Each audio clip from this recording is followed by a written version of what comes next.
ዘመቻዎቹ ምርጫው ትርጉም አልባ ለማድረግ ነበሩ።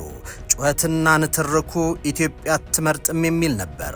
ንቅናቄው ከካርዱ ቀለሃው ከኮሮጆው አፎቱ የኃይል የበላይነቱን ይበይን የሚልም ነበረ።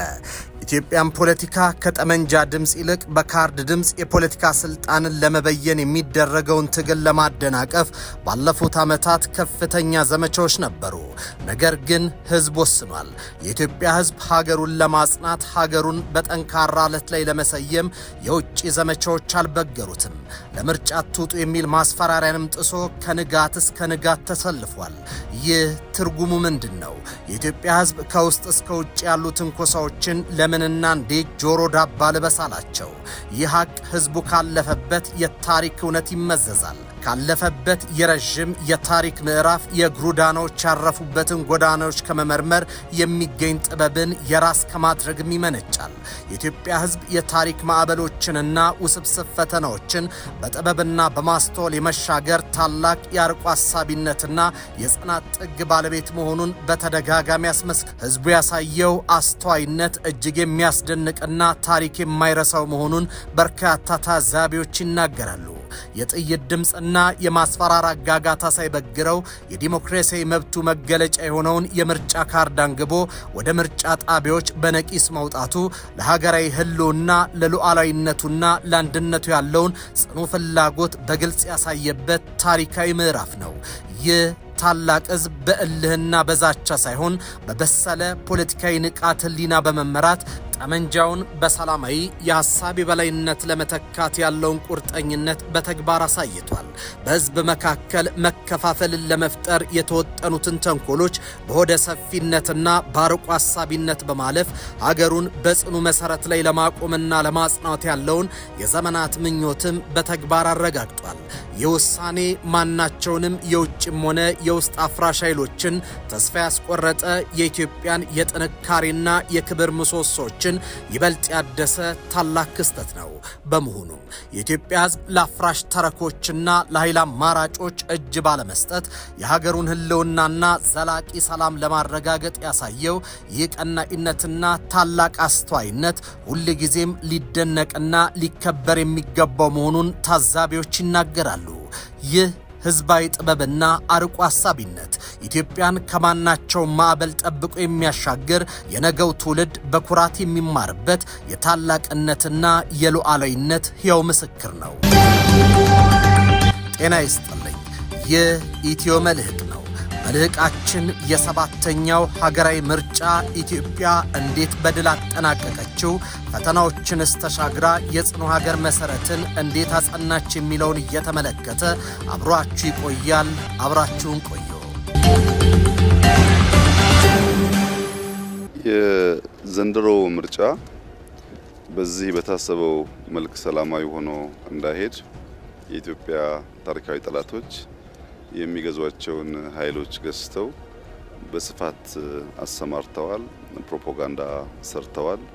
ኢትዮጵያ ውስጥ ዴሞክራሲያዊ ምርጫ ማድረግ አይቻልም የሚል እምነት እንድንይዝ ሙከራ አድርጓል። የኢትዮጵያ ሕዝብ ግን ሁሌም እንደሚያደርገው በወሳኝ ኩነቶች ወቅቶች የሚያሳየውን ከፍተኛ የጀግንነት መንፈስ አሳይቶ እንግዲህ በመጣሁባቸው መንገዶች በሙሉ ከጠዋት ጀምሮ በሰልፍ ህዝቡ ምርጫ እያካሄደ ይገኛል። ይሄ የኢትዮጵያ ህዝብ ሀገረ መንግስቱን ለመገንባት የዲሞክራሲያዊ ስርዓት ኢትዮጵያ ውስጥ ለመገንባት የሚሻውን የሚፈልገውን ለመወሰን መካሪ ገሳጭ እንደማያስፈልገው ያሳየበት እርምጃ ነው። ህዝብ ወስኗል።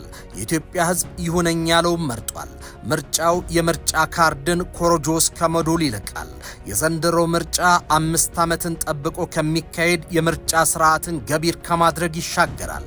እንዴት የሚለውን እንመልከተው። ለኢትዮጵያ ህዝብ የመንን፣ ሶሪያን፣ ሱዳንንና ሊቢያን ያፈረሱ የጦር ክፉ አማራጭ ቀርበውለት ነበር። ወጥተህ ብትመርጥ የጥይት ራት ትሆናለህ ተብሎ ማስፈራሪያም ሙከራም ተደርጎበታል።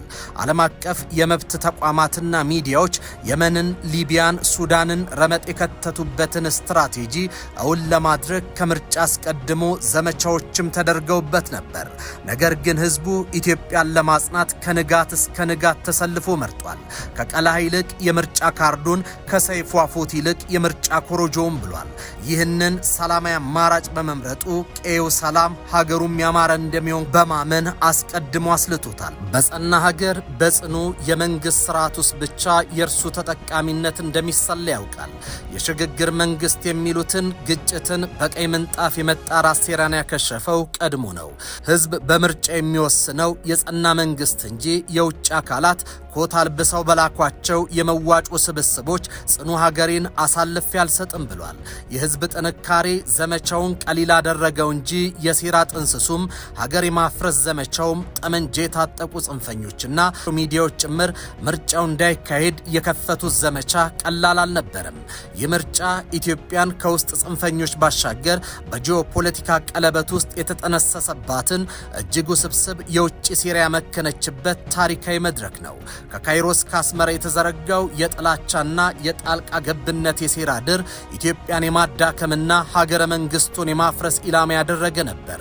ግብጽ በታሪካዊው የውሃ ፖለቲካ ፍርሃቷ፣ ኤርትራ ደግሞ በቀጠናዊ የኃይል ሚዛን ስሌቷ የኢትዮጵያን ተቋማዊ ሽግግር ለማደናቀፍና ምርጫውን የብጥብጥ ማዕከል ለማድረግ ያልፈነቀሉት ድንጋይ ያልተኮሱት የዲፕሎማሲ ጥይት አልነበረም።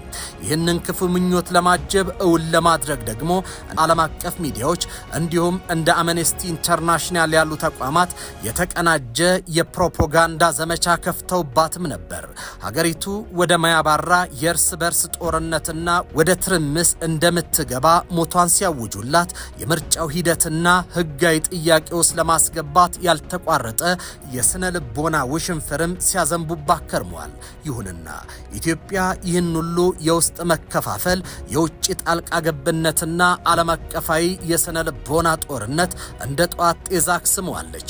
የምርጫ አይካሄድም ተብሎ በተዛተበት ጠመንጃና ሁከት የፖለቲካ መፍትሄ ተደርገው በተሳሉበት ወቅት በሚሊዮኖች የሚቆጠረው የኢትዮጵያ ህዝብ በነቂስ ወጥቶ በሰላም ድምፁን ሰጥቷል። ዜጎች ከጠመንጃ ፈሙስ ቋንቋ ይልቅ ለድምፅ መስጫ ካርድ፣ ከጥፋትና ከውድመት ይልቅ ለሰላማዊ ትግል ያላቸውን ጽኑና የማይናወጥ ይሁንታ በተግባር አሳይተዋል። ከ50 ሚሊዮን በላይ የሚሆነው መራጭ በፈተናዎች መሃል አልፎ ካርዱን ወደ ምርጫ ሳጥን ሲያስገባ የሰነዘረው ድምፅ ለመረጠው ፓርቲ ብቻ ሳይሆን ሀገር አትፈርስም፣ ሉዓላዊነት አይደፈርም የሚል ለካይሮና ለአስመራ የተሰጠ የማያሻማ ሀገራዊ ምላሽ ነው። በመሆኑ ይህ ሰባተኛው ሀገራዊ ምርጫ የፖለቲካ ፓርቲዎች የስልጣን ሽግግር ውድድር ብቻ አይደለም።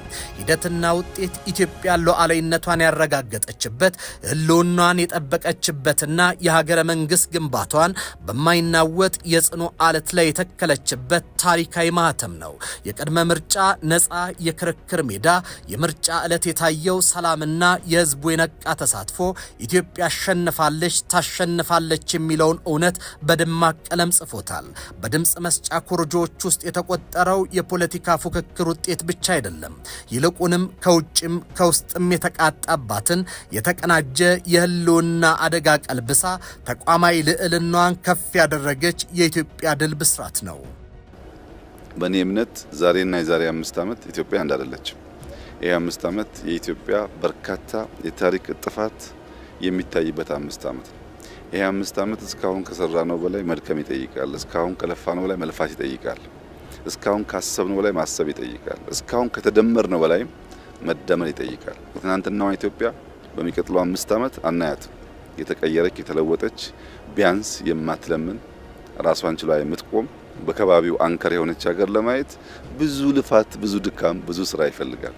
ሰባተኛው ሀገራዊ ምርጫ የወረቀት ካርዶች ወደ ኮሮጆ የሚገቡበት የፖለቲካ ስልጣን ሽሚያ ማሳረጊያ ብቻ አልነበረም። ይልቅ ኢትዮጵያ በታሪክ ማዕበል ውስጥ ራሷን አድሳ የምትወጣበት የህልውና መሰረት ሆኗል። ይህ ምርጫ ኢትዮጵያ በተወሳሰበው የቀጠናው የፖለቲካ ስሌት ጨዋታ ጠረጴዛ ላይ የሀያላኑን ስሌት ያፈረሰችበት፣ እንዲሁም የሀገረ መንግስት ግንባታዋን በማይናወጥ የጽኑ አለት ላይ የተከለችበት ብሔራዊ የትንሣኤ ምዕራፍ ነው። በዓለም አቀፍ የፖለቲካ መድረክና በአፍሪካ ቀንድ የጂኦፖለቲካ ንትርክ ውስጥ የኢትዮጵያ ልዕልና የሚመነጨው ከውስጣዊ ጥንካሬዋና ከመንግስታዊ መዋቅሯ ህጋዊነት ነው። ከካይሮ እስከ አስመራ የተዘረጋው የጥላቻ ትርክት ዓለም አቀፍ ሚዲያዎች የተቀነባበረው የፈረሰች ሀገር ፕሮፓጋንዳው ሽንፍር ኢላማው አንድ ነበር። እርሱም ኢትዮጵያን በውስጥ ትርምስ አዳክሞ ማዕከላዊ መንግስቱን ማፍረስ። ይሁንና ኢትዮጵያ ይህንን ሁሉ የውጭ ሴራና የዲፕሎማሲ ጫና እንደ ሸረሪት ድር በጥሳ በመጣል የራሷን ዕጣ ፈንታ በራሷ የመወሰን ሉዓላዊ አቅሟን በተግባር አሳይታለች። የምርጫ የኢትዮጵያን የተቋማት ግንባታ ደረጃ ያሳየ ነው። የኢትዮጵያ ብሔራዊ ምርጫ ቦርድ ከ54 ሚሊዮን በላይ መራጮችን ያሳተፈ 42 የፖለቲካ ፓርቲዎችና ከ10 ሺህ በላይ እጩዎች የተካፈሉበትን ታሪካዊ ምርጫ በብቃት መምራቱ ለሀገር በቀል ተቋማት ግንባታና ለዲሞክራሲያዊ ስርዓት ጉዞ ያለውን ፋይዳ በቀላሉ እንዳይገመት ያደርጓል። ይህ አይነት ግዙፍና ውስብስብ ሀገራዊ ክንውን በስኬት መጠናቀቁ ተቋሙ ከቀድሞ የአስፈጻሚነትና የፖለቲካ ተጽዕኖ ታሪክ ወጥቶ ገለልተኛና ጠንካራ የመንግስት ምሰሶ የመሆን አቅም እየገነባ መምጣቱን በግልጽ ያሳያል። በአንድ ሀገር የዲሞክራሲ ሂደት ውስጥ ተአማኒነት ያለው ተቋም መፍጠር የሂደቱ ሁሉ የመጀመሪያና መጨረሻ እንደመሆኑ ቦርዱ ያሳየው የአደረጃጀትና የሎጂስቲክስ ብቃት ለሌሎች የፍትህና የቁጥጥር ተቋማት ትልቅ የሞራልና የተግባር ማበረታቻ ነው። ይህንን ግዙፍ ህዝባዊ ተሳትፎ ማስተናገድ መቻሉ በተለይም በትራንስፖርት በኮሚኒኬሽን እና በደህንነት ረገድ በርካታ ፈተናዎች ባሉበት ሁኔታ የቦርዱን ተግባራዊና አስተዳደራዊ ብቃት ደረጃ ከፍ አድርጎታል። በሚሊዮን የሚቆጠሩ የድምፅ መስጫ ወረቀቶችን ማሰራጨት፣ በሺዎች የሚቆጠሩ የምርጫ ጣቢያዎችን በአግባቡ መምራትና የድምፅ ቆጠራ ሂደቱን በሰላም ማጠናቀቅ የአስተዳደር ጥበብንና የቴክኖሎጂ አጠቃቀም ብስለትን ይጠይቃል።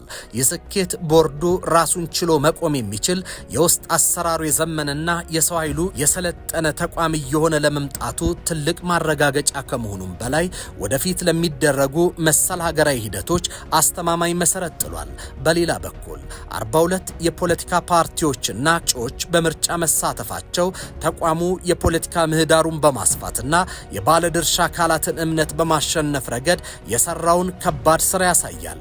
በዲሞክራሲ ስራ ግንባታ ውስጥ ትልቁ ፈተና የህግጋት መኖር ሳይሆን በህግጋቱና አስፈጻሚው ተቋም ላይ የሚኖረው የጋራ እምነት ነው። የተለያየ የፖለቲካ አመለካከትና ፍላጎት ያላቸው ኃይሎች በአንድ የህግና የአሰራር ማዕቀፍ ውስጥ አሳምኖ ማሳተፍ መቻሉ ቦርዱ የገለልተኝነትና የፍትሃዊነት መርህን በተግባር ለማሳየት የሄደበትን ርቀት ያረጋግጣል። ይህ ደግሞ በፖለቲካ ኃይሎች መካከል ያለውን ፉክክር ከጎዳናና ከኃይል አማራጭ ወደ ሰላማዊና ህጋዊ የድርድር መድረክ እንዲሸጋገር በማድረግ ረገድ ለሀገረ መንግስት ግንባታው የላቀ አስተዋጽኦ አለው። ከሁሉም በላይ ይህ የምርጫ ቦርድ ስኬት በኢትዮጵያ ለዘመናት የኖረውን በግለሰቦች መልካም ፈቃድ ላይ የተመሰረተ ፖለቲካን ወደ ተቋማዊ አሰራር ወደሚመራ ፖለቲካ ለመቀየር የሚደረገውን ሽግግር ያፋጠነ ሆኖ ታይቷል። ጠንካራ ሀገር የሚገነባው በጠንካራ መሪዎች ሳይሆን በጠንካራና የማይናወጡ ተቋማት ነው። ምርጫ ቦርድ የህዝብን ድምፅና ፍላጎት ያለምንም መዛባት ማስተናገድ የሚችል የጸና ተቋም መሆኑን በተግባር ሲያሳይ የዜጎች በመንግስታዊ አወቃቀሮች ላይ ያለው አመኔታ ይጨምራል።